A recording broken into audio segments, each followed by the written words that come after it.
District to order. Chris, could we get a roll call? Mrs. Collins. Here. Mr. Hess. Here. Mr. Dinkins. Here. Mr. Hofer. Here. Mrs. Dodson. Here. Now we will proceed with the Pledge of Allegiance.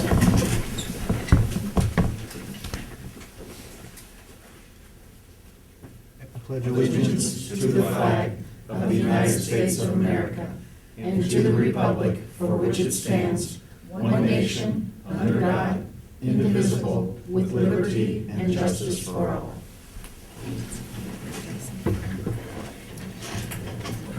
Item number 4, the election of president. Nominations will be accepted for president of the board for 2013. I'd like to nominate Neil Hess. Second. Nomination by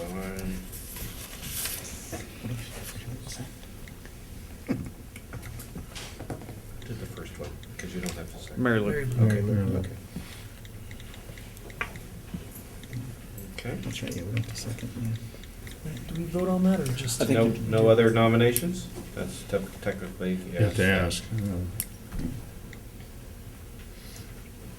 If I hear of no other nominations, I have to close the nominations for president.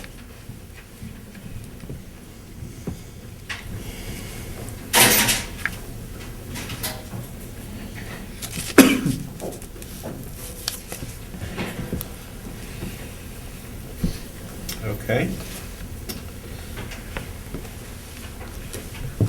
Let's vote. Get a motion? For the president? I thought the Yep. motion was on the Mayor. floor. I made the motion. Oh, it's going to be the same as the Yeah, you just need a roll call. roll call. Mrs. Dodson. Yes. Mr. Dinkins. Yes. Mr. Hess. Yes. Mrs. Collins. Yes. Mr. Hofer. Yes.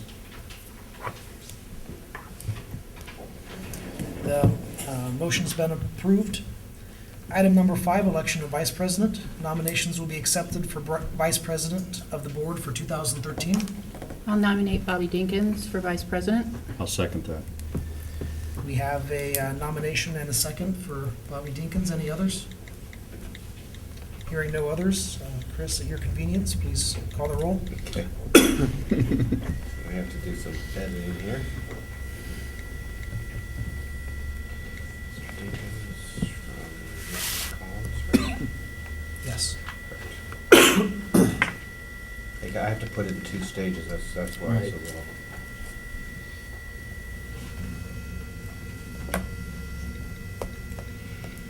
Okay. Collins. Mr. Hofer. Very good.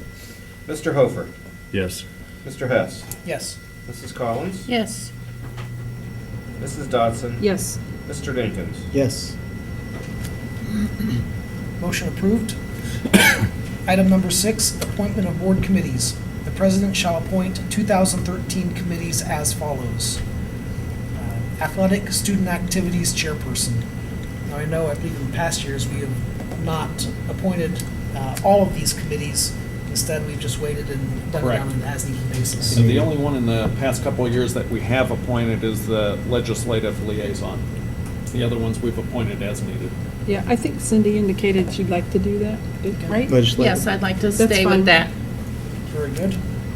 So, here at nomination to appoint Cindy to the legislative liaison. I'll make that motion. You just appointed. Just appoint her. Yeah, Yep. I think he just appoints that. Item number 7, set the date, time, and place of the future board meetings. It is recommended that regular meetings of the Springfield Local Board of Education be held on the 3rd Tuesday of each month at 6 p.m. at the locations indicated. The dates would be as follows. And I believe these are all the 3rd Tuesday of the month. I won't need to go through the list. We did list the locations through the end of the school year, then beginning in June, we will announce where those are going to be held. And hopefully, beginning in September, at least initially, I think we'll try to use the community room over there at the new high school and see how that works. Okay. So it looks like the next meeting, February 19th, would be held at Spring Hill Library. Correct. Correct.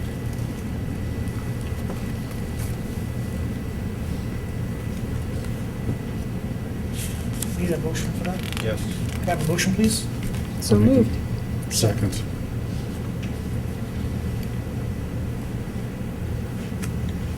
Mrs. Dodson? Yes. Mr. Hofer? Yes. Mr. Dinkins? Yes. Mr. Hess? Yes. Mrs. Collins? Yes. Item 8, that motion is moved. Item 8, yearly procedures. The following yearly procedures are recommended for adoption by the Board of Education. A, that the treasurer be authorized to pay all bills as presented, providing there are sufficient funds and purchase orders have been properly issued. A monthly report shall be presented to the Board of Education. B, that Mr. William Stauffer, Superintendent, be named purchasing agent. C, that the Superintendent, Mr. William Stauffer, be authorized to apply for and serve as coordinator of federal and state programs as deemed necessary during the calendar year 2013. It is understood that a staff member coordinate the programs and reports to the superintendent. D, that the treasurer be authorized to request advanced tax money from the county auditor as funds are available and payable to the school district. E, that the treasurer be authorized to invest inactive funds with interest payable each month. F, that the board president, superintendent, and treasurer be bonded in the amount of $20,000. We're going to modify that and include the business manager. It's come to our attention that the state auditor, if you have an independent business manager, they want that individual to be bonded too. Okay. So Dan, you'll be getting that information shortly. So that's an addendum to F then? Yes. Okay. You need a motion to put that addendum in, since it's written. I'm modifying F. It says that the board president, superintendent, treasurer, and business manager be bonded in the amount of $20,000. I'm editing this. I think you'll just approve it as amended. Okay.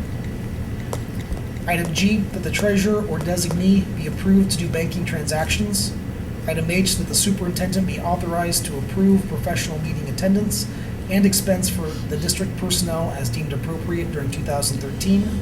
I, that the superintendent be authorized to approve unpaid leave requests for the district personnel as deemed appropriate during 2013.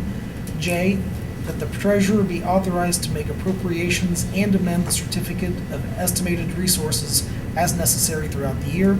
K, that the rate of pay previously approved for board members, maximum per Ohio Revised Code, continue at that rate during 2013. L, that Mr. William Stauffer, Superintendent, be authorized to serve as district representative to acquire federal surplus property from the Ohio State Agency for Surplus Property. M, that the treasurer be authorized to dispense with the reading of the minutes at board meetings, provided the minutes are presented to the board in advance of the board meeting. And N, that the board establish a records commission as provided by law, made up of the board president, superintendent, and treasurer. Can I have a motion, please? So moved. Second that motion. And this is just standard procedure. Nothing is different from anything we've done in the past. Except for Right. additional. Right. Yearly procedures. Right. Chris, when you're ready? Okay. Mr. Hofer? Yes. Mrs. Collins? Yes. Mrs. Dodson? Yes. Mr. Dinkins? Yes. Mr. Hess? Yes. Item passed. Number 9, Board Service Fund. It is recommended that the Board Service Fund be established in the amount of $7,500 as provided by the Ohio Revised Code. So moved. Second that.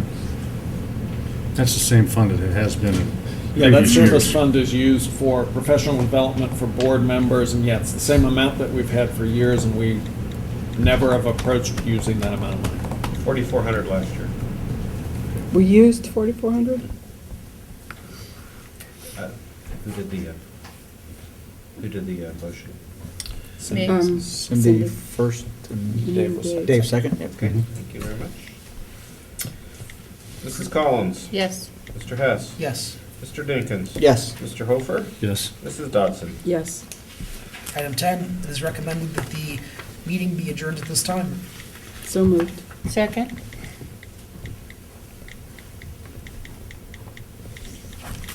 Mrs. Collins? Yes. Mr. Dinkins? Yes. Mr. Hess? Yes. Mr. Hofer? Yes. Mrs. Dodson? Yes. Now we can, you ready, Chris? Well, I'm finalizing, so it's still clocking. All right.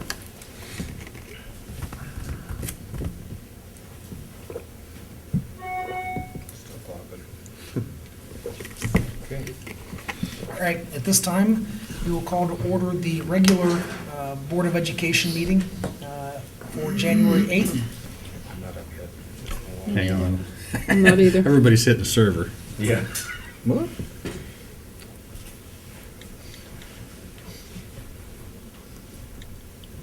There we go. Okay, wait a minute here. I'm not either. Go back. See this? I'm up. Hit this, the blue bar. At your convenience, Chris? Still not up. It'll take a minute. Oh, okay, here we go, down here. Mhm. Okay, all right. Thanks, Bobby. Yep. There we There go. you go. All right. You gonna dispense with the pledge? Yes. Okay. Roll call. Mrs. Collins? Here. Mr. Hess? Here, Mrs. Dodson? Here. Mr. Dinkins? Here. Mr. Hofer? Here, we will dispense with the Pledge of Allegiance since we already said it once this evening. Item number 4, School Board Recognition Month. January is School Board Recognition Month in the state of Ohio. Our students here at Springfield benefit every day from the dedication and commitment to public education of our school board members. They all make personal sacrifices and spend countless hours tending to board business. It is often a thankless job, so I'd like to say on behalf of the community, thank you to the men and women who serve on our Board of Education. As a token of our appreciation, I'd like to present each of you with an appreciation certificate from the Ohio School Boards Association. And it truly is a pleasure to work with this Board of Education, and it's very, very nice to see everybody work so well together as a team. Mr. Dave Hofer, thank you for all you do. Cindy Collins, thank you. Mary Lou Dotson, how many years, Mary Lou? Too many. 33, something like that, 34, whatever. Bobby Dinkins? A lot. Thank you. You're welcome. Thank you. And Neil Hess. Thank you, Neil. Very nice. Gonna try. Once again, on behalf of everybody here at Springfield and the community of Springfield and Lakemore, thank you for your dedication. We appreciate it. You are welcome. Pleasure is ours. It certainly is. it's a labor of love. Item number 5, we will have a presentation at this time. Race to the top. Yes. I am. Presenting by yourself, ma'am? Thank you, Ann. Okay, Thank you. thank you. Thanks, Ann.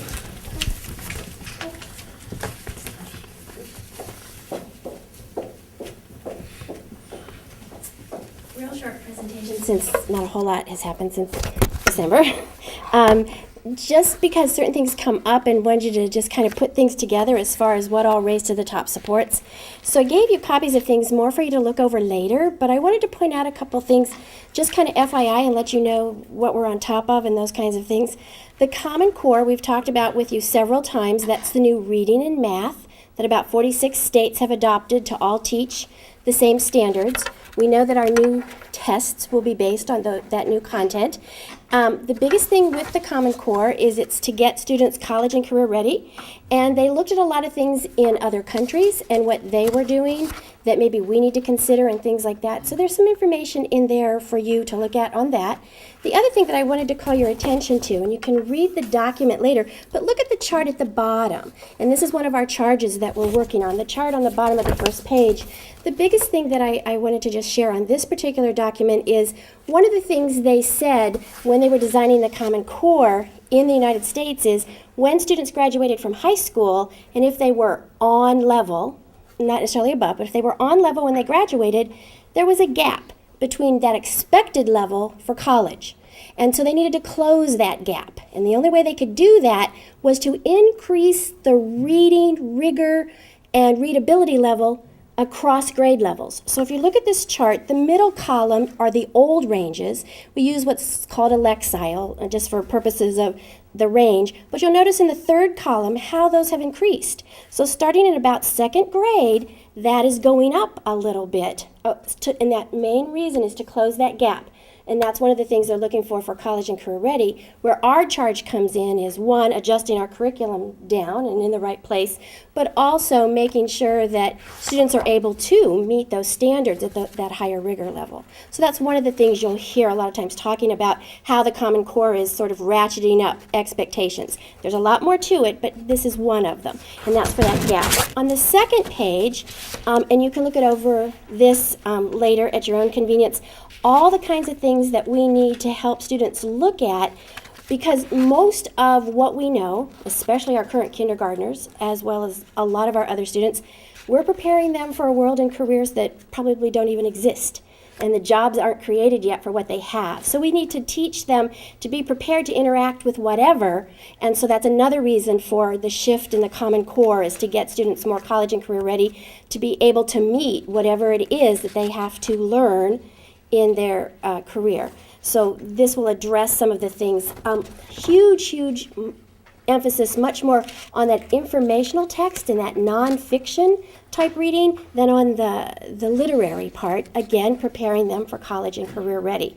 The third page are some of the things that you can read on your own about what they found from other countries. And so it's another reason where they were saying other countries are showing students are doing a little bit better than students in the United States on some of those international tests. Here's what those countries are doing. And they said we need to be looking at some of these things too. So this is all for you to just kind of look at, when you get a chance, but that's the highlight. The second handout that you have, these just got published December 11th.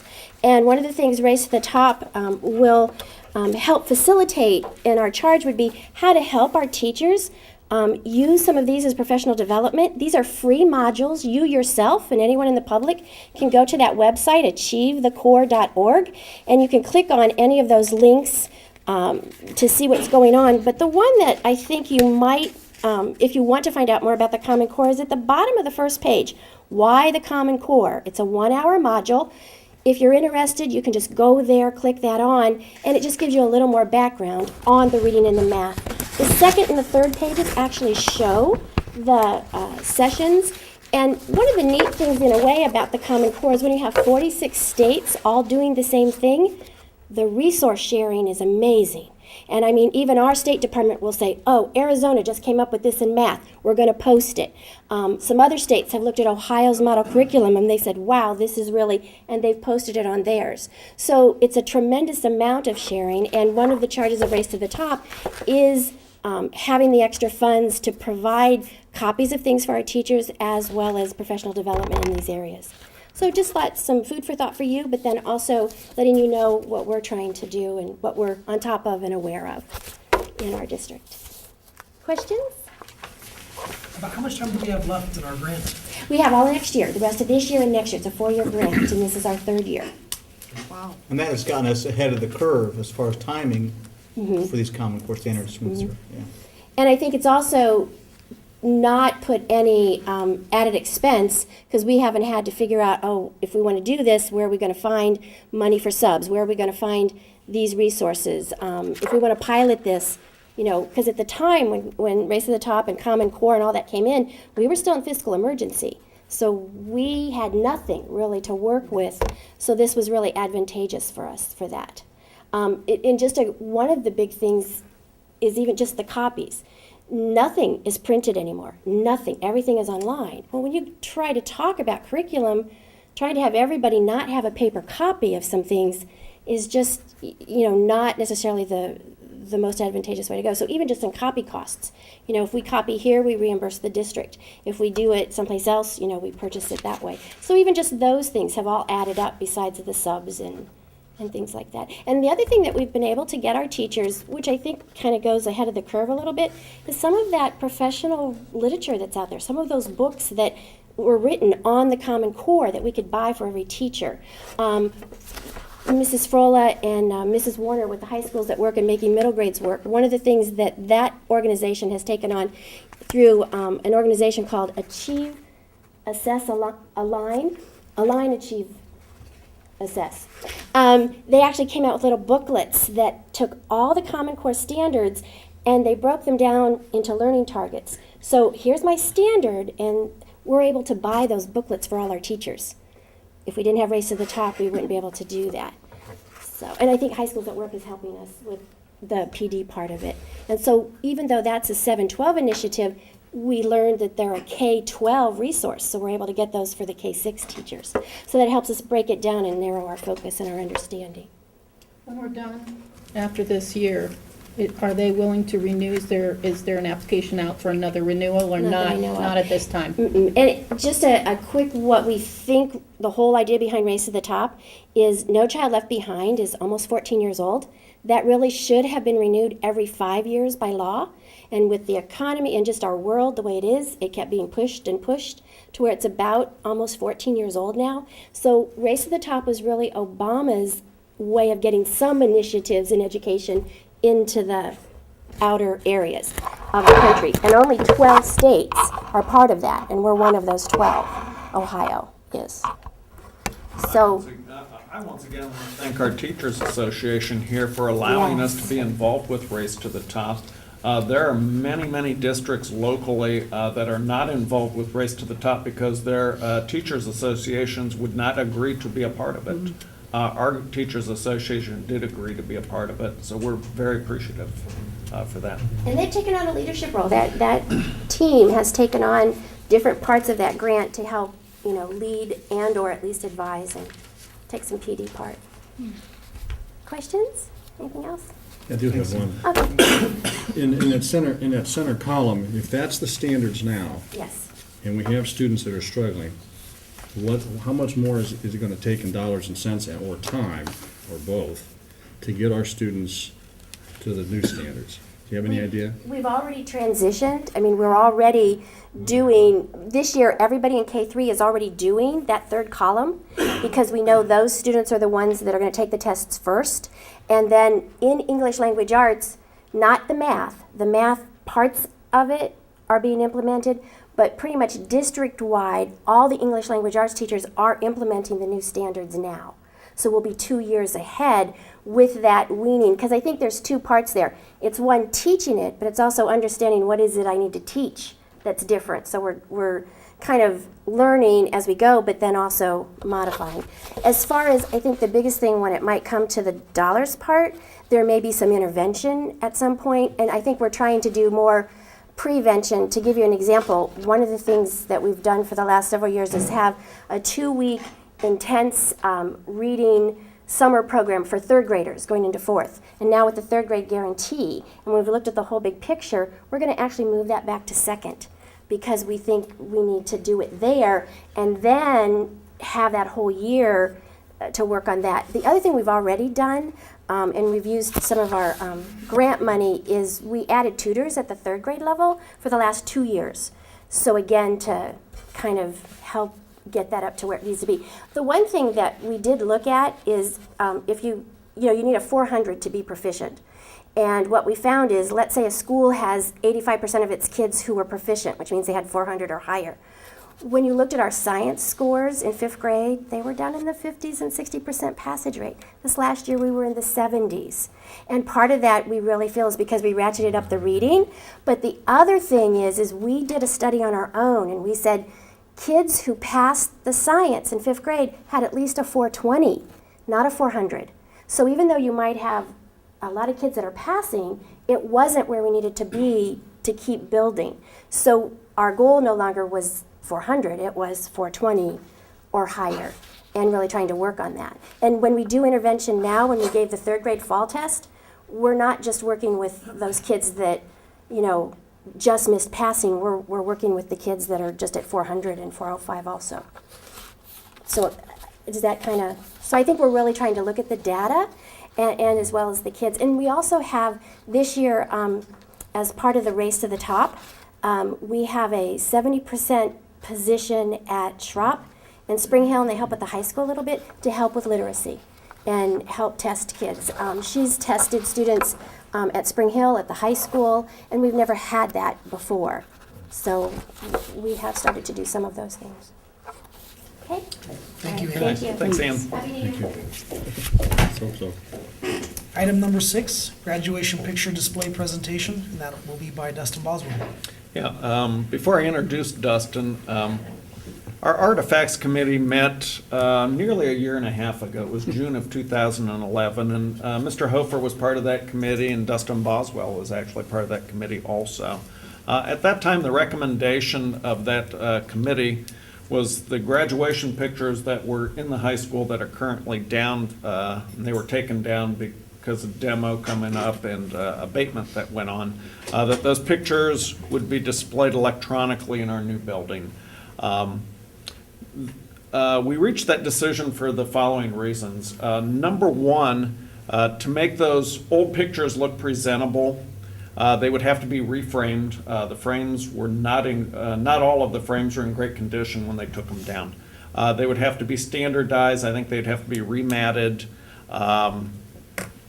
We'd want them all to look the same. I know Mrs. Frola checked on doing that before I came to the district 6 years ago, and at that point, the cost estimate that she had, I think, was $24,000. So I'm sure it would be in excess of $25,000 to do that at this point. Another consideration was that new building only has a finite amount of space. And when I say a finite amount of space, I don't think we're interested in mounting graduation pictures in the academic portion of that school. Because of security reasons and with safety the way it is today, I don't think you want people wandering around that building. I think those pictures need to be located in public areas only. And that would be that area that you walk in, that will be the hallway leading in from the event entrance to the auditorium on the left, the gym and cafeteria on the right. You could also mount pictures in that cafeteria as well. But you only have a certain amount of space to mount pictures. 50 years from now, who knows where you're going to put all those pictures. We thought by displaying those pictures electronically, we could also link those pictures to our website, and folks in the community would be able to access those pictures electronically, both on campus at our new 712 building and at home 24 hours a day, so they wouldn't have to be in the building to take a look at graduation pictures. Dustin has put in some work on this project. Let us know what you think. If we like it, we can move forward. If we don't like it and we want to go in another direction, we can do that also. We just need some direction as to what we're going to do. So Dustin, it's all yours. Where would be the best place for us to? We're going to What show do we- on this TV, so you might want to have a good view of this. Scoot out, you wanna scoot out.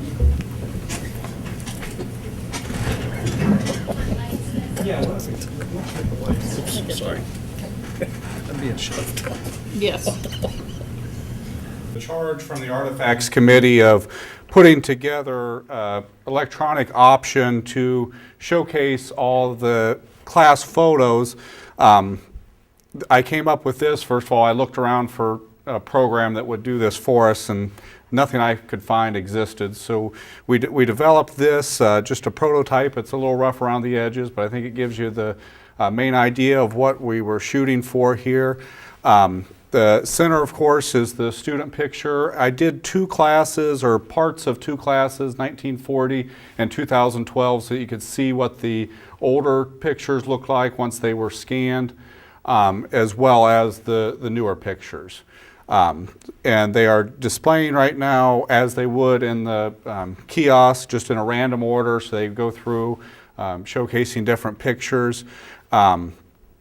And if you can look behind you here, this is sort of what we envisioned the unit would look like, with a large screen monitor on top and a tray to house a keyboard. Because as I'll get to in a minute, people can search for students. So that would sort of be what this station would look like in the foyer of the new building. And if you notice, it is on wheels, so we can move it around to the library if we needed to, or wherever there was an event that we'd want to showcase that at. Back to the presentation, one thing we added, the yearbook of the year the student graduated, but one of the big advantages that I see here is, while it's displaying in a random order, if you know who you're looking for, there's a button you can press to find. You can type in their name, hit go, and it'll bring up that person, or multiple people with that name if you're just searching for a last name. You could also search for entire graduating classes. If you just wanted to see the class of 1956, you could put in 1956 and see all of that class. Yes, they would all come up separately. But you can't get a group shot, I mean, as far as all of them. We could intertwine group shots of, we'd have to, take a photograph of the entire picture frame. We could put that into the slideshow. Wasn't something I did here, but that would be possible to show the entire group shot on here, just depending on how much you could actually see on, the monitor. I mean, would probably go with a monitor a little larger than this, so you probably get a pretty decent view of that. Dustin, instead of taking a photo of the existing class picture that's up there, is there a way, when it comes to a programming issue, to where if you just typed in classes 54, it would bring all of those photos alphabetically into one screen? Would that be easier? It would be a programming issue. Yeah, it would be possible. I mean, like I said, this was custom developed for, for us, so we could, do a lot of things with it. To take a photo that's going to be representative and put it on this of an entire class, that's going to take some lighting and take a professional photographer, where this could be just a, Yeah, we could more about just than I do. tile all the pictures. Tie all the pictures. That might into be the there. way to display them. You know, I took Well, a I'm not- picture of the class, the entire class picture of, I want to say 39, 37, one of them, for Glenn Whelan's grandfather. And if the glass wouldn't have been on it, I would have had a beautiful picture. Yeah. Well, it's, But Yeah, it you get a took lot me of glare several off of the times. glass, and Yeah, I like being able to see both this way and also the entire the class. composite. The at bigger one time. classes would be pretty small, I suppose. yeah, they would be, and I mean, we would have to work on getting the names in there where you could see those, but I mean, that would be possible. you'd have to crop it, because I actually, after we met, Bill, I think I did take a number of photos. And they did come out, and just with a little, at that time, just a little digital. Now, if you Yeah, use that's all I had. Yeah, you use an SLR, where you can really maneuver now, it's time and editing, but they actually turned out really well. I was surprised. I mean, I haven't pursued it since then, but you could take a picture of, lay it down, angle the camera, and you could get a group shot. The problem, what I found, was this class size, the picture size of how it was made. On a smaller ones back in the 30s and 40s, I could move the camera in and fill the frame, even without, getting the actual frame and get all the pictures in. As the classes got bigger, I had to move the camera back, and then it started getting fuzzy. That's possibly due to the camera. Yeah. But I was impressed the way they turned out. But either way you go, you're gonna have a lot of Would, software issues. would they be able to print? I mean, yeah, we have the electronic copy of the pictures. I It would be mean, possible. I mean, like from Yeah, home? from if home, they yeah. could- They would be able Oh, to yeah. pull them up and print them from there, yes. Okay. Yeah, I could print those off. I mean, they're not, what I are they took. I know the older ones don't have copyright, but maybe the other ones would. That would be something we'd have to check into to verify I'm- before, I'm- but I Know don't, about that. I'm not aware of any issues, but Yeah. would definitely How want big to. of a monitor can be utilized? Because the monitor sizes are growing very quickly. You could have a 60-inch monitor. Yeah, I would say on Yeah. that stand, we could easily put a 60-inch on there. They're so lightweight now that Right. that stand would easily hold a 60, maybe even a larger monitor. That'll make it easier to bring up the group shots if you want to. Dustin, how about time-wise, to do a class of 150 to 200 students that we typically have right now, to scan those in like you did individually, how long would that take? I would estimate an hour and a half to 2 hours at most. May come down once you do multiple classes and kind of get in the groove of what you're doing. Capturing these images, I used a WAN scanner. I meant to bring it with me, but I have one of those. yeah, where you can just pull over them. You do have to then crop the images and rename them to get the names to show up here and stuff. I mean, but So you scanned those right out of the yearbook? off of the class photos that were on the wall. I actually With a brought wand. Yeah. Those turn out pretty good for Yeah, a they wand are. scan. Yeah, that's not Yeah. bad. Yeah, I mean, those the older ones- pictures, and the older pictures are really, Yeah. we're only that big, so, enlarging them to Small. this size, I think, brought some good quality to them. The scanner has some very nice resolution. To save your time, is this something students can do, or? Yeah, Yeah. that's what I was thinking Yeah. too. We would have our Yeah. TWs. Yeah, our TW students could easily do it. Where would this be backed up to? We'd have backed up on our servers. I mean, this station here would really have a computer sitting behind that monitor that's displaying everything, like I have a computer sitting down here right now. This is just displaying things. So there would be a copy of it, on each of those, as well as backed up on our servers in the data warehouse. And technology has a tremendous facet for growing leaps and bounds, and then the next couple of years, you do that would be, that display of media could be out of date. How would you continually, I hate to use the term evolution, how would you forward that work that you've done to the next medium level? I'm actually using a database program to organize and display all of this.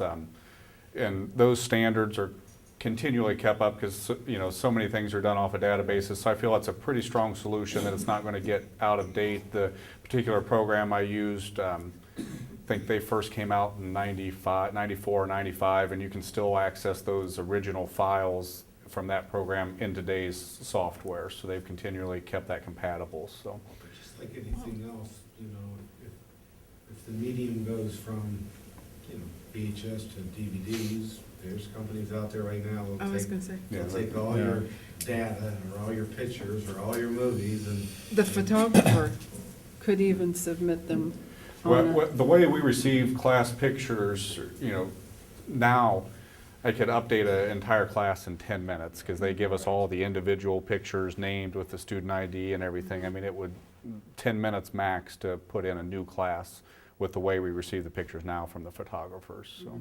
Does it require a hard copy, like on a DVD or something like that? Do you get something like that to help save it, or? Well, hard copies deteriorate, so I mean, it would be kept on a hard disk. It would be in multiple places, so electronically it would be safe and secure for, because if you put it on a DVD or something, that still deteriorates over time. It may last 100 years. 10 years or 12, 15 years or so, but that media still deteriorates, so. And to pay for this, you could put yourself a little swiper with a printer, and if you want people to take a picture, you charge them $1, and it prints out, and within There you the first go. year, it pays for So itself. that's the mind of a Business bean manager. counter. Business manager, bean counter, there you go. Some days we I have. like to- that. I like that, Chris. And I when like the all's way you said and think. done, what happens to the hard pictures? I think that would be a decision on the board's part. I would guess my suggestion, at least off the top of my head, would be to donate those to the Historical Society here, and maybe at some point they have their own building that would display those. I wonder if it'd be possible for somebody from the Historical Society to come in. I just worry about the long-term stability of the Historical Society. And, is there a safer place maybe that we could even warehouse those pictures? Yeah. I certainly can talk to somebody. If you can give me a contact name to talk with. Glenn Whelan seemed to have a lot of information. I guess I can talk to Glenn and get a contact name. I have Joy Dice from Joy the Dice. township, she's Yeah. the one to contact. Yeah, Okay. we can get that to you, yeah. Okay. I've Yeah, had if you would. people, I had a lady come to my house one day Mhm. and say that someone took their class photo to their house. And that was 61, I believe. I said, I don't think so. Yeah, no, I don't think. I said, it's- I don't think anyone has the class pictures. I No, think we have them still have stored. them, yeah, and it's not our intention at all to get rid of those class pictures. We just look at this as a better way, we think, of displaying them. And I think in this fashion, it's much easier actually to see individual pictures than it is when those are on the wall up high. Especially the older ones if they're only this big. Yeah, I know some of the bigger classes back in the 70s, and so the pictures are so small, and you still have one of those Yeah. huge spreads of pictures. I mean, and from standing at floor level, you can't hardly recognize anybody up there, where here you're gonna get a nice large image of that person, and be able to quickly find whoever you're looking for. If you're looking for somebody in particular, you can just search their name and immediately pull up that picture. It's a bittersweet thing, because I know I've been approached by people in the community that would still like to have the photos, up on the wall, and I think I've sent an email to the board. And I like technology, I do. It's just something we'll have to kind of come to a consensus on, but I do like the format. I think a couple things. First of all, I think putting it on our website, I think we will be the first school that I've ever seen where you can track every one of your graduates on your website and pull up their picture. That's fantastic. We are going to be the trendsetters in that. The only thing I would like to see possibly, and we won't know it until we move into the new school, is I'm a little concerned about a cart being out in a public place, where, we have a computer, we have a cart and stuff, and I know we can't do this until we move in, but possibly look for a permanent spot, maybe in a showcase or something where, the keyboard is kind of built into the wall and the screen is kind of mounted to the wall where And they have it's, several of those type solutions. This, there's an option of, that we could wheel it to other locations, but there are, right, 'cause I several see products. this as, people, Moving it around. yeah, I falling mean, over. you're at a basketball game and there's kids running around and stuff and, oh, I bumped into the cart and there goes the TV and stuff. Well, or- I don't think it, I think it's, and depending on, the events that we have, I mean, if we know we're gonna have a big event at the school, we may put out a couple different places and stuff. But I think a permanent spot for something like this, where we know every time we walk into school, this is where it's gonna be, will be the ultimate solution. We just can't come to that just Have a yet. little alumni center in the new building. That's an idea. I kind of like a wall-mounted Right. type feature I as think well. the less potential for damage and things like that, but for now, I think this is a nice compromise. It is, and I understand, what you're saying, Dave. I have an old-fashioned side that likes the pictures, and I love the movie Dead Poets Society when they go and they lean into the pictures, and, he said, can you hear them whispering, seize the day? But at the same time, I don't. When I look at the plans for the new school, and I really think this is the way, personally, that we need to go. I think it's first class. I think it's innovative. I think you could take that idea and market it to other school districts, and I think there's a business incubator right there, for other school districts in this dilemma.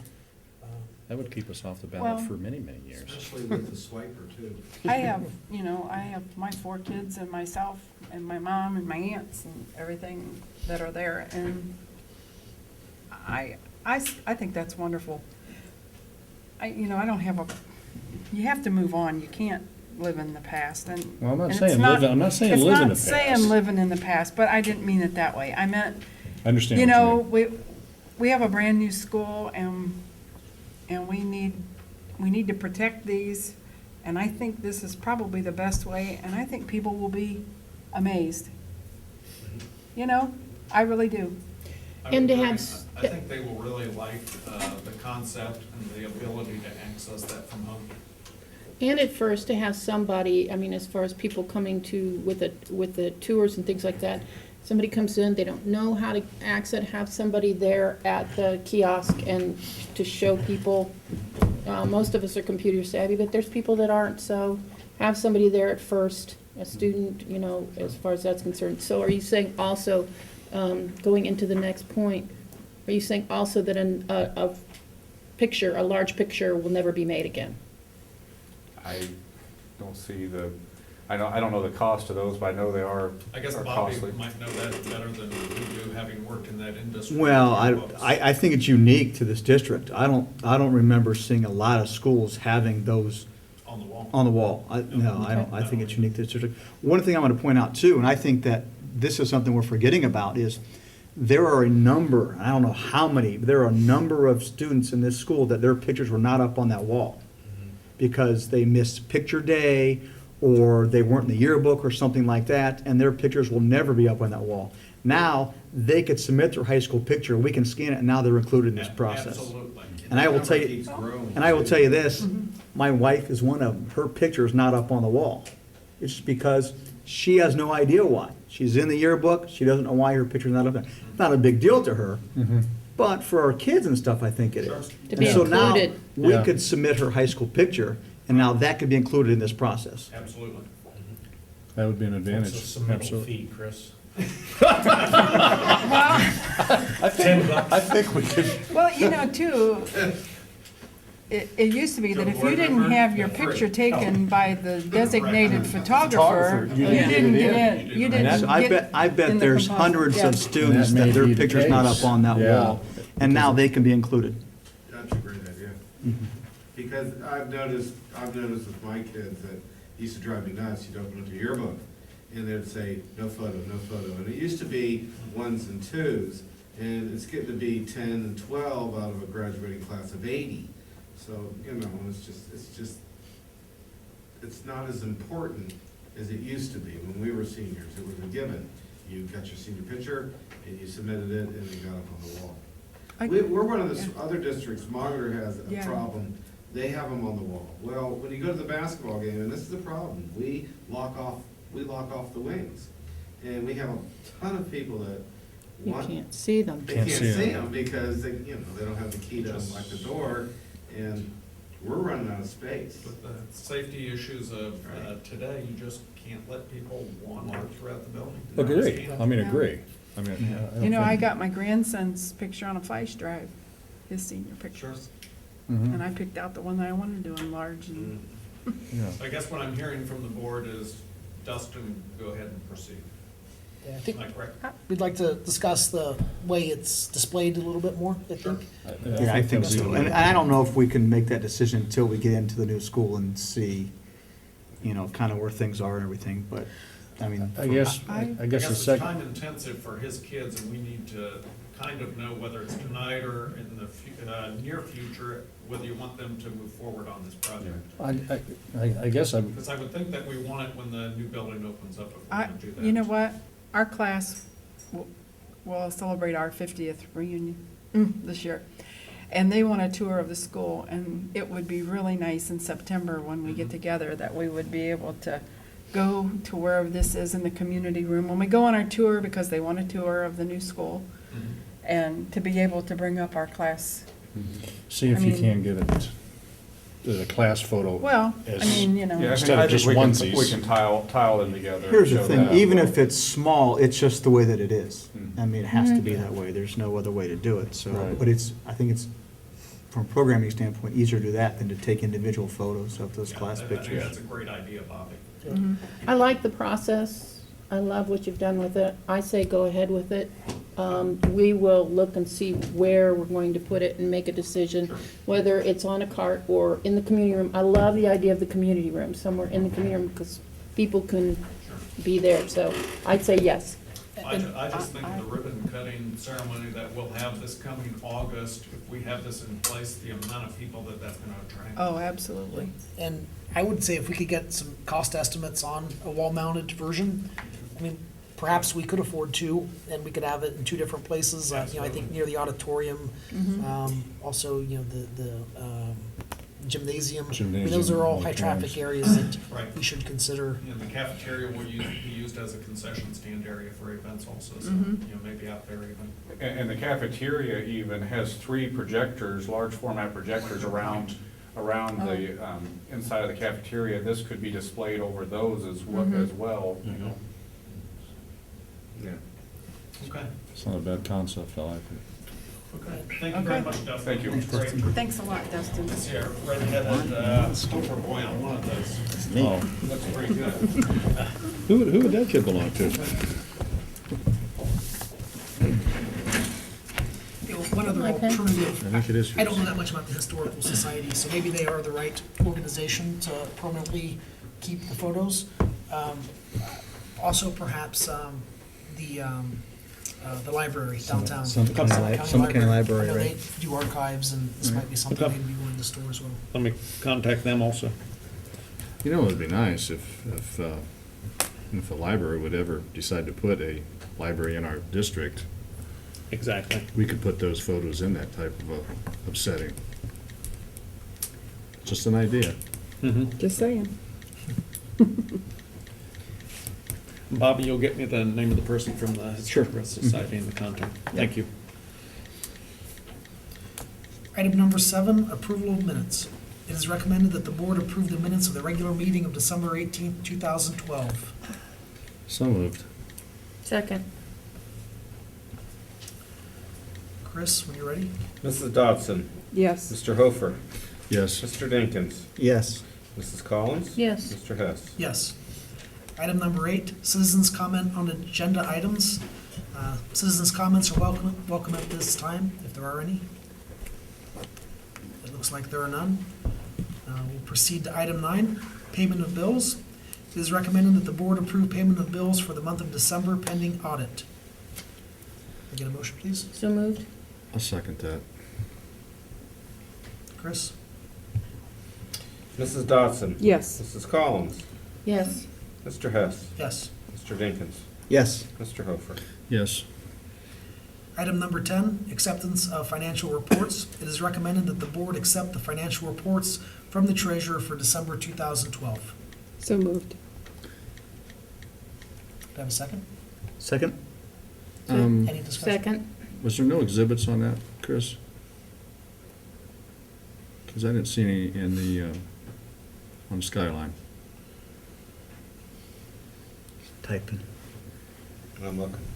I don't see any attached either. No. Okay, because I normally go through that. You know, it's time consuming, but I normally go through that, and I didn't see any, so, I'll make sure they get on. okay. I'm going to pass it pending Hmm? later review, so we can still proceed with that item. Yeah, that's fine. So you want to, so that you actually putting a second motion on that to pass it pending Well, further review? what we'll do is we'll make sure that the financial reports for December are put on the February board meeting. We won't even vote on this. Yeah, Okay. take it off. So item 10 is removed. Yeah, I'm removing it right now.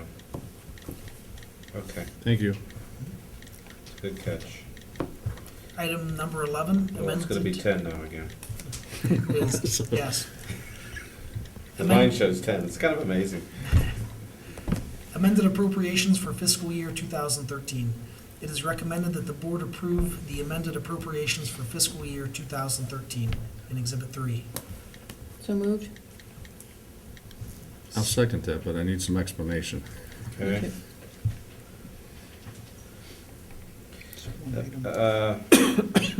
Amended appropriations are, you do your permanent appropriations, and then when certain things change, grants are issued, that's the biggest thing that comes to mind. You have to put on the amount of the grant, and then what happens is you guys approve it, and then I submit it to the county auditor, and it basically just keeps the state auditor's office happy. Sometimes you have 2 or 3 a year, sometimes you have them every month. I'll have one again next month. Because this one, our appropriations went up, correct? Yeah, yeah. That doesn't necessarily, you'll never see it from general fund, very rarely, unless, these are grants. Gotcha. These could be student activities, 200 accounts. Most of them are grants, or the one that you'll probably see next month is the PI fund for the new building was originally established with an 003 fund. The auditors like to see it as an 034 fund. So what I have to do is transfer the money from 003 to 04, and you'll see a negative 003. I'm still waiting their decision on to do it, but if they want me to do it, then you do it, and that's what. So it's a line item. Yeah, yeah, because things do change, especially grants. Grants can go up, grants can go down, all the time. Is it- And in this case, it was a good thing. Can you remind me what Fund 506 is? 506 is Race to the Top. Thank you. Yeah, when Race to the Top is kind of, if Ann's still here, it's kind of a weird grant in the budgetary process. You know, what originally they had allocated for Springfield schools, we knew wasn't correct, but they didn't correct it until after I did my permanent appropriations. So once it was corrected to the new amount, I had to reflect it, had to go out to my books, increase my books, put it on the board, send it to the Summit County Auditor. Thanks. Just, you have to do that kind of stuff. I know, there's procedures and processes, That's it's just, They drive you nuts sometimes, but it's, Thank you. Any more discussion? not from my end. Mrs. Collins? Yes. Mr. Hess? Yes. Mr. Dinkins? Yes. Mr. Hofer? Yes. Mrs. Dodson? Yes. Motion passed. Item 12, new minimum wage. It is recommended that the board approve that all non-certified substitutes and TWE students be paid $7.85 per hour per the new Ohio minimum wage law effective January 1st, 2013. Can I have a motion? So moved. I'll second that. Any discussion? That's law. It is. Chris? Yeah, we had people that were getting paid under, so we had to make sure that we have the resolution. Mrs. Dodson? Yes. Mr. Hofer? Yes. Mr. Dinkins? Yes. Mr. Hess? Yes. Mrs. Collins? Yes. Item 13, treasurer's report. We'll keep this brief. Not gonna really, I mean, this is for your reading. This hasn't changed, which is, we're 6 months down. It's kind of amazing, we're half the year's over. And when you don't have to explain to the Board of Education, or to the superintendent, or to the public why your projections swing wildly, and that happens a Thank you. lot in some districts. We are pretty much dead on where we thought we were gonna be at the beginning of the year. So that's a good thing. We're still very healthy. What I really want to talk about is what's coming up in the next month. All the treasurers around the state are anxiously awaiting the new funding formula from our governor, and he has stated publicly that he expects this to come out in February. The big buzz out there right now is they believe it's going to be dramatically different than what they've done in the past, meaning that what we're hearing is there might be a portion of our school funding that is based on performance. So, and that's kind of scary for a treasurer, meaning some of the big rumors out there, and these are only rumors, but it was a big enough rumor that Bassett and OASBO and some of the major organizations down in Columbus felt a need to respond. One of them was they were going to set the funding at 92% of this year's funding. So for like a district like Springfield, which we get over $8 million from the state, and they take away 8%, you're talking about $600 and some thousand, which makes my heart pitter-patter a little quicker than I want it to. And the other 8% is based on maybe performance issues. Now, they did that this year, but it was a bonus. If everybody remembers, they gave every district that hit excellent an extra $17 a person, which came to $40,000 for us, and we appreciated that. They didn't take it away. It wasn't a reduction, kind of a shell game like they always do in Columbus. It was just an added amount. Where this might be a radical change from what we've done in the past, and so we're hoping to hear. We've been patiently waiting the governor. I mean, he's been talking about his new funding formula since he got elected 2.5 years ago, and we're still waiting. So that's the big thing that's on the horizon. Everything else on our budget versus actual is trending as the 5-year forecast was submitted a few months ago. So there isn't any surprises. The only thing that I'm looking at is our tax collections starting in February. If anything major happens in the next few months, I'll let you know. But if nothing major, we expect to finish the year a little healthier than we did last year. And again, the goal is to keep this district financially healthy for years to come, especially with the new building coming online. So I'll keep you posted on the new funding from the state. That's really getting everybody's attention. The emails were flying all around the state today. Any questions? Interesting, a comment, not a question. When you link funding to achievement, the concerns that I have, and Ann touched upon it with Race to the Top, the tests are becoming more difficult when you're talking about Common Core. Now, instead of 75% of the kids passing to get the indicator, they're raising that to 80%. So the tests are becoming more difficult. They're raising the percentage of kids that have to pass the test in order to get that indicator. And in order to get an A on the new proposed report card, you have to get 90% of the indicators. So what that tells me, test scores and achievement scores and district ratings around the state of Ohio are bound to go down. And they're going to take away funding. And they're going to take away funding. Every state, Kentucky, when they instituted this, they dropped it 30%? 30 to 40. 30 to 40%. The only reason it didn't happen this year is you had a lot of high wealth districts in the state of Ohio, people started really screaming at their legislators, because if you're sitting as a leader of a high wealth district that has excellent with distinction for the last 10 years, and all of a sudden the new report card comes out and that goes away, there would be some big ramifications throughout the whole state of Ohio.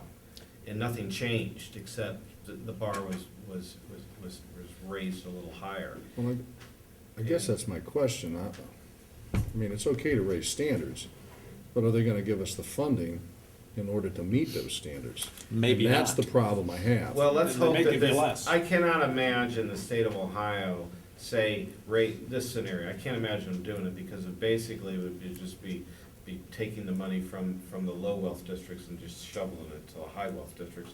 I don't care what party you're in, no governor in the state of Ohio would do that. So I'm not worried about that happening. There's some people that did. I said, no, I can't, it just would be inconceivable that that would happen. But any amount of funding that we get that is at risk, considering valuations are down, your real estate revenues are down, our funding from the state is down billions of dollars from a couple of years ago. You know, there's no other way, and the taxpayers have made it very clear that they don't want it all on their back, but that's exactly what's happening. You know, the shift has occurred. You know, we talk about, giving the taxpayers a break and not funding the schools on the backs of the property taxes, but that's exactly what's happened in the last 5 years, based on House bills that have been approved at the state level. The biggest one in recent history is personal property tangible. They took away a district's ability to tax widgets that are located in warehouses. For a lot of districts in the state of Ohio, that was devastating. And they said they were gonna replace it with commercial activity tax, blah, blah, blah, blah, blah, and we all know. I don't think that ever happened, did it? Well, not to the level that we lost the funding, so it's gonna be interesting in the next few years. Anything that's gotten more unconstitutional, it looks like, the school funding. Right. So House Bill 555 is the one with the new district report cards, and I just got a bunch of information at some professional development that I had yesterday. What I will do is do a presentation, update you in February on House Bill 555 and how it affects us. As many of you heard, though, when we were in Columbus with Diana Ravitch, the biggest correlation to student achievement is wealth. Wealth. That need more funding than the wealthy districts. I mean, if you think about it logically, I mean, you have districts in the state of Ohio that are spending $20,000 to $25,000 per child, where the average is 10. I mean, And the third grade reading guarantee works into all of this also. So if you have a poverty district with lots of kids with reading problems at third grade who need lots and lots of intervention, but we're gonna take state funding away from you because you're not performing so well, it just doesn't make any sense and it doesn't work. So I'll update you next month on Those are rumors right now. 555. Rumors? Yes. The grading system is not, that is law. That is that law. correct? Teacher evaluation, the grading system, third grade reading guarantee, those are all law. Again, the coffers at the State House are growing, and it's nice to see that Ohio has turned itself around. But, I mean, if you look at, and the bank account down there is swelling, and it's gonna be quite large in the next year. To further cut funding while your rainy day fund, which was non-existent 5 years ago, might hit $1 billion, or whatever that number is, but it'll be quite large, it's gonna be difficult. So we're hoping that organizations that represent public schools will do their job and make sure that we get the proper funding that we need. Not more, but not less either. No, and hopefully maybe there'll even be new revenue. I still think the tax on oil and gas profits, I mean, why we would tax that less than Texas is beyond me. So hopefully the state will realize that there are public education needs. Correct. Unless there's any more discussion, we'll move to the business manager's report. Dan? Over Christmas break here, we did get the electric at the bus garage, East Waterloo Road in, so the buses now can be plugged in to stay warm and start in the mornings. Yeah, just That's a in good time. thing. Other than that, at the new board office on Maslin Road, the sign is up out front, if you've seen it. That was purchased from Ellett Neon Sign, who is also doing all the signage of the new building. We did get probably about 8 rooms painted and ordered carpets for approximately 8 rooms. And we're looking at some furniture quotes now. And other than that, we're waiting to hear from the EPA on the water well, since that is now a public building. There's some hoops we have to jump through to let the public in that building. Other than that, When do we're you good. think you're moving in? Hopefully, end of the month in early February. Because we have some major Yeah, this building water has some more flow roof leaks. now, so- don't we? Yeah, if the public wants to know what the administration's been working through, we're not here because of the aesthetics of the building, let's put it that way. Bring your umbrellas to visit. Yeah, when I first got here, my staff, which is their great bunch of ladies, they're scrappers, and they did a scrap for me, and it showed all the tarps and the buckets, and that's when I first got here. That's, when I got on my computer, I had a bucket on each corner, and it was just kind of help moving my computer so it wouldn't fry. Unfortunately, it's back to that again, but at least we laugh about it now because we know, we're gonna be in an environmentally friendly building versus whatever this building's causing. We don't want to go There's there.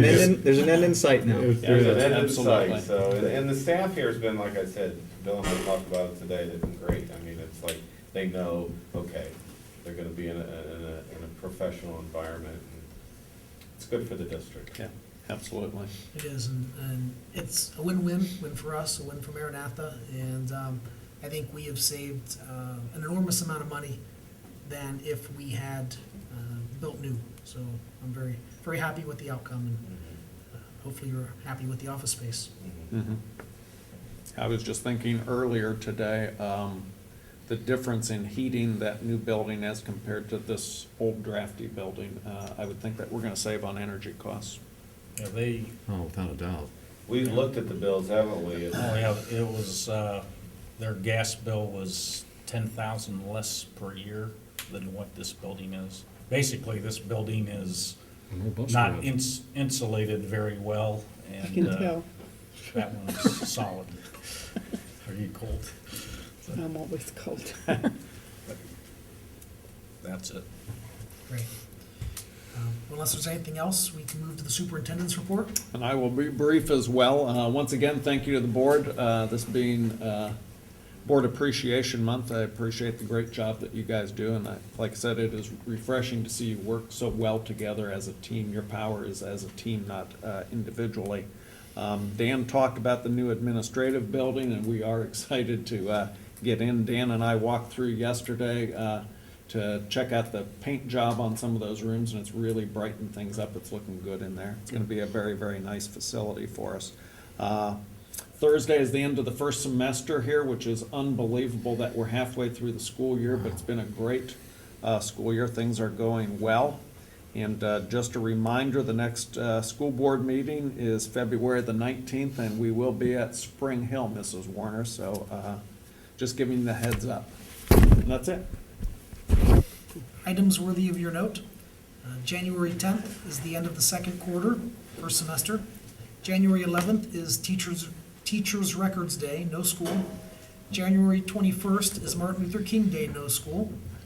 February 7th is Roosevelt Conferences from 4 to 7 p.m. February 12th is Schropp Conferences from 3 to 7 p.m. Also on February 12th is Roosevelt Conferences from 4 to 7 p.m. February 15th is Waiver Day, no school for students. February 18th is President's Day, no school. February 19th is the next regular Board of Education meeting at Spring Hill. And February 21st is the high school and Spring Hill conferences from 4 to 7 p.m. At this time, we will accept citizen comments. Seeing none, I'll ask if the board has any comments. Well, I mentioned this at the Portage Lakes meeting and was remiss not in December, but I wanted to thank each one of you for the support that you gave me last year through a very difficult time, and I really appreciated it. Thank you. You're welcome. You're welcome. And I still can't believe that this year's almost, I mean, you know, the school year's almost gone and we're beginning a whole new year. And, in line with Board Recognition Month, I just want to say that it's a pleasure working with all of you. We don't always agree on all of the issues, but we certainly have great discussion, and we respect everybody's opinions. And I know that everybody's heart is in doing what is in the best interest of this district, and we really appreciate that, and I look forward to another good year. Our federal government could probably take a good example from this. And I think Yes, that's why they we, could. that's why we have come so far as a district, by That's the way. right. It's folks like you who've worked so hard to bring this district together, and we have the excellent rating and a new building for 712 coming online next fall. And the finances are great. And in fact, I'm part of a panel discussion next Monday at Waterloo, who has lots and lots of financial problems over there, and they wanted our perspective as to what it was like to be in fiscal emergency, because you have some folks out there think that by going into fiscal emergency, that solves all of your problems. So I'll try to dispel those rumors next Monday over at Waterloo. But we are blessed in this district. Very fortunate. Things are We've going very, certainly very turned well. around. Yep, we've got a great future, and we have to stay diligent, and Absolutely. appreciate everybody's hard work. At this time, can I have a motion for adjournment? I'll make the motion. Second. Thank you. Chris, at your convenience. Mrs. Dodson, Yes. Mr. Dinkins. Yes. Mr. Hofer, Yes. Mrs. Collins, Yes. Mr. Hess. Yes. Motion passed. We are adjourned. Thanks, everybody.